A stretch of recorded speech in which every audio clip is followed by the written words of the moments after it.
I'm so excited to talk your new book, Bottom of the Pyramid. Something really interesting to me as a Dance Moms fan myself was kind of seeing the evolution of the show before it came to fruition. Like, it was pitched to you as a documentary. Right. It was originally titled Just Dance. You were only committed for like 6 weeks, Yeah. and that turned into 7 seasons Yes. of Dance Moms. Was that like quick progression, I guess, ever daunting, or like did it ever give you pause? It never gave me pause because I always just like to perform. I've always been like that, just like as a kid. Loved to dance, I loved to sing, I loved to do, like, I just loved being on stage. So anything that had to do with like cameras, costumes, dance, I was just drawn to it. I was drawn to a stage. So the fact that they kept extending it, or I didn't even know what Dance Moms was really going to be. It ended up being like a pop culture phenomenon, which is pretty insane to be a part of when you have no idea it's going to be that. So yeah, I don't know. It came so fast and everything happened so fast, but also at the same time, it felt very normal. You know, like, it didn't feel like we were on a TV show, even though we were. It was just our life. You opened up about being diagnosed with reflex neurovascular dystrophy, which is now called complex regional pain syndrome, shortly before Dance Moms started production. Yeah. And you had to learn how to dance again through an inpatient program. You were using a wheelchair for a period of time. Yeah. But it was mentioned in the show fairly briefly. Can you Right. take me through this experience for you? Yeah, I was 8 years old, and I got diagnosed with RND, which is basically, like, to put it in simple terms, a pain management disorder, and it affected both of my legs, which is like very uncommon for it to affect like 2 parts of your body, but like on different sides. It's very like uncommon. But yeah, it was a really interesting time for me because I was still so young. I mean, I was 8 years old and didn't really know that much about, you know, how the body works, how powerful your mind is, and how to also just process pain and how to handle it. But that experience honestly taught me a lot about myself. It taught me how strong I really was and that I could really overcome anything. And I think it really prepared me, honestly, for the show, which is so crazy, but it did. I felt like I could really, if I could get through that, I felt like I could get through anything. And the therapists that I work with, they gave me coping mechanisms to really take care of my body, to take care of my mind, make sure, like, if I have a pain, like, differentiate between, like, is this pain a pain that will go away quickly, or is this going to be a long-lasting pain that you have to treat? Like, you know, do you have to go to the ER? Do you just have to ice your knee? Being really, like, in tune with their body, and it really just mentally prepared me as well, just for, I feel like, just like my whole life, for anything, really. And I know that in the intro to the memoir, you write that Chloe, one of the your other Dance Moms co-stars, Yes. Encouraged you to share your story in Yes. this way. Was that the first time that you were considering writing a memoir? Like, how did this come to fruition? Yeah, I mean, I've always wanted to write a book, a memoir. After the show ended, I think I was like 16 when the show like officially ended, and for some reason, I was like, I need to write my book right now. I'm so happy I didn't. I would have said things I would definitely regret. I was definitely too still in it. But now, having like time away, it's given me so much time to reflect on my experiences. It felt like the right time, especially when I feel like after like the post 2020 world, I feel like everyone's just like more receptive about talking about race, and a huge part of my story is being the only Black girl on the show for a majority of the show and how that's affected me. And I feel like people can actually understand where I'm coming from now and will actually sit down and listen and read and actually want to take something away from it, which I'm grateful for. I'm grateful for that we can have these conversations. And hopefully it helps other people as well. And I could imagine this book required reliving a lot of past traumas, Yeah. Particularly surrounding Abby's treatment of you. Yes. And like watching back these episodes, and even from the title alone, how did you manage, I guess, to reflect while not getting stuck in the past? Yeah. Well, I feel like enough time has passed where I can look at it from like a different point of view as an adult. I see things differently, you know? I stayed on the show for so long, and I always felt like I had to prove myself, not just like to my teacher and to everyone else, but like to myself. Like I felt like I had a point to prove. I also knew that I deserved to be there. But now looking back at it as an adult, I'm like, you know what? Sometimes it's okay to walk away from things, and that doesn't make you a quitter.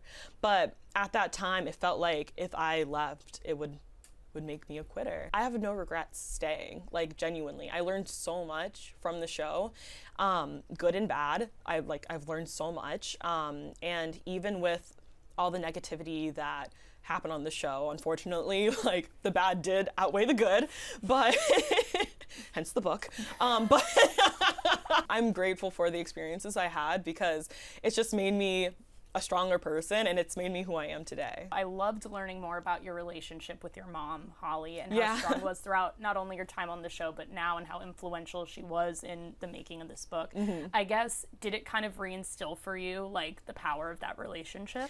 Yes. Well, my mom has been, like, my day one. Like, she's my person. Like, she's definitely, like, my best friend. She genuinely is my whole world. Like, I dedicated the book to her, and even in the acknowledgments, I'm like, this book is as much hers as it is mine. Like, our stories are like, they're one and the same, you know? Like, we went through so much together, and she just fought for me every single day, and she still fights for me every single day. And I'm so grateful that I have that relationship with my mom, because I realize, especially as an adult now, that's not always the case. Not even just like from the show. I just know that having that kind of bond with your mom is like not always common. And I feel so blessed that I have that relationship with her. And I cannot believe how she kept herself together the whole entire time. She never cursed once, which is crazy for reality TV to like never curse. But she really was such a great role model to look up to for me.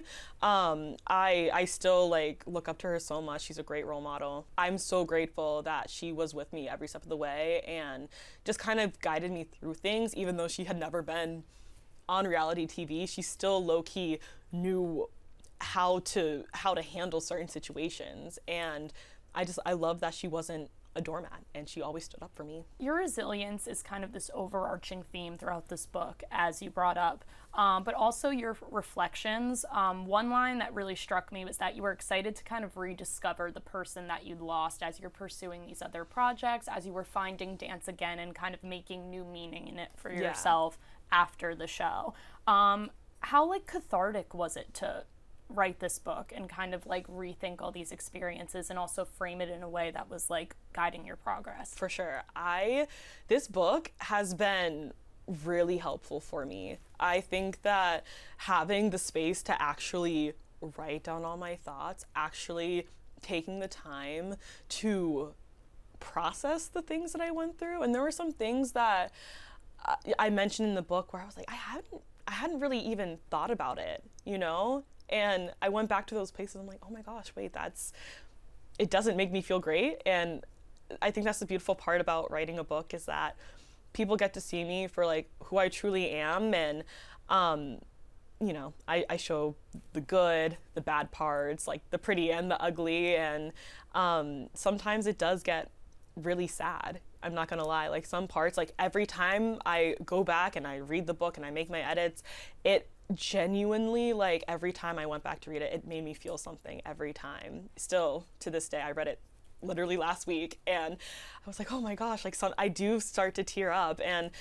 it's not even just because parts are sad, it's more just because like, wow, I got through all of that. And to see it on paper, to see it in front of you, to see your whole life story kind of like right there, like tangible, it's pretty surreal. And it truly shows how much I have really just gone through. I've lived so many lives, and being able to take time to kind of honor like that 9-year-old little girl, it brings me so much joy, and it brings me so much peace. And you mentioned that a Dance Moms Resurgence kind of took place during the pandemic, yes. Which I also saw online. Obviously, like TikTok sounds, people rewatching the show again, either binge rewatching or watching it again for the first time. I guess, did this stir up any feelings for you, like seeing it kind of come up or become, it's always been a part of the zeitgeist, becoming like kind of reemerging again? Right.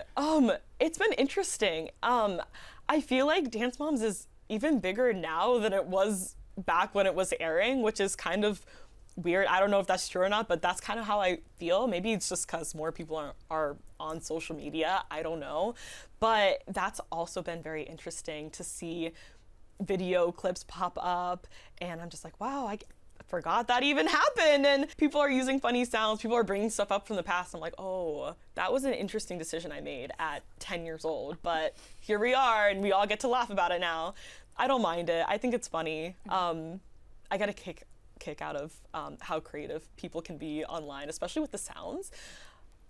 Dance Mom fans are actually hilarious, and they're so creative. They find so many different ways to use different sounds, and I love a Dr. Holly compilation. Like, they're so funny. Like, all of her quotes, amazing. Absolutely And I didn't even iconic. know all of them until like I'll be on TikTok and I'll watch all these videos, and anytime there's a Dance Mom Holly edit, I have to watch because it's always a banger. Social media, it's become a platform for you to express yourself. You talk about using it for good in this book, which is great, and to share more about your life and successes on there. But you also talk about some of the harms of it, obviously, Right. and people's comments and reliving some of these past traumas from the show. I guess, how do you balance kind of the good with the bad, or how do you like keep out the bad while pursuing the good? Right, of course. I try to limit some of the things that I see online.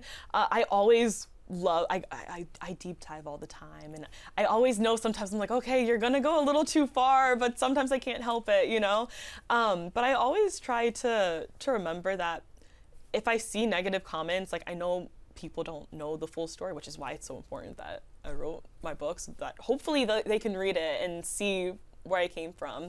But also, I recognize that, like, for every like negative comment, whatever, there's so many positive ones, and there's so many people that I have in my corner rooting for me, and that's honestly what matters the most. It's the people that actually support me and actually like care what I have to say and see me for who I really am.